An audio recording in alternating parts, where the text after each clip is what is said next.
la halakha du jour, Shalom Obracha. Nous allons parler aujourd'hui de l'allumage des bougies de Rosh Hashanah de la deuxième nuit de Rosh Hashanah.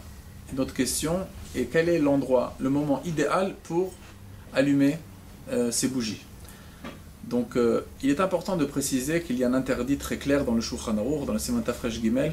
On n'a pas le droit de préparer des choses d'un Yom Tov à l'autre, y compris Rosh Hashanah, malgré qu'on pense toujours que Rosh Hashanah est considéré comme une seule journée, mais ça ne nous permettra pas de préparer d'un Yom Tov à l'autre. Donc on ne peut pas préparer du premier jour de Rosh Hashanah des choses pour le deuxième jour de Rosh Hashanah. Donc c'est pour ça que beaucoup de décisionnaires pensent que pour les bougies c'est également la même chose. On ne pourra pas allumer les bougies à la même heure où on allume les bougies la veille de Shabbat, la veille du deuxième Yom Tov, puisque nous allons un petit peu préparer d'un Yom Tov à l'autre.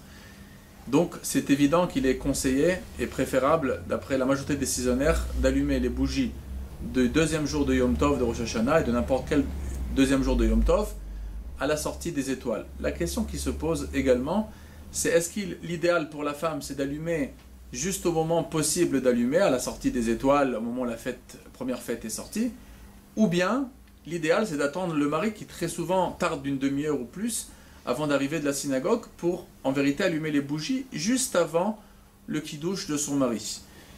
Et pour résoudre ce problème, on rappelle que d'après la majorité des coutumes, on fait la bénédiction de Shechianu sur les Nerot de Shabbat, sauf pour ceux qui ne font pas, comme on a dit, ceux qui tiennent de Rav Ovadia Yosef, il n'y a pas de Shechianu dans la Dakat Nerot, donc pour eux la question ne se pose pas. Pour eux, la femme pourra allumer directement à la sortie des étoiles, à la sortie du premier jour de Yom Tov, les bougies sans attendre le mari, puisque c'est toujours bien de s'empresser à faire les mitzvot. Mais concernant tous ceux qui font comme Sheikh Chabad ou comme la majorité dans le peuple juif qui font Shechianu sur les bougies de Yom Tov, et aussi sur les deuxièmes bougies de Yom Tov de Rosh Hashanah, on fait Shechianu. Mais on rappelle que comme il y avait un doute, est-ce que les deux jours de Rosh Hashanah sont considérés comme un seul jour? Donc il s'est posé la question, est-ce qu'on fait Shechianu ou pas?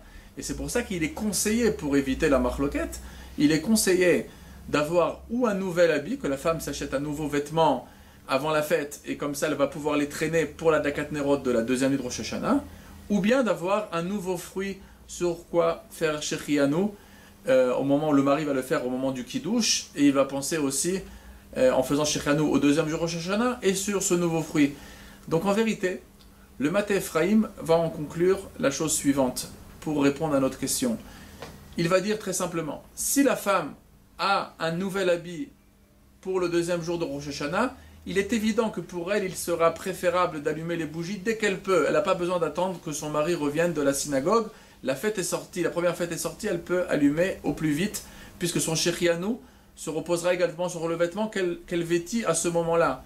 Par contre, si elle a décidé d'avoir un nouveau fruit pour son Shechianu de l'allumage de deuxième bougie, il est évident qu'il est préférable d'attendre le retour du mari de la synagogue pour faire le Shechianu sur les Nerot juste avant le Kiddush. Comme ça, il n'y aura pas de grande interruption entre le moment où elle va goûter ce fruit du Shechianu, où elle a fait Shechianu pendant les Nerot, et donc, dans ce cas-là, il est conseillé d'attendre, comme je vous ai dit, son mari. Shalom.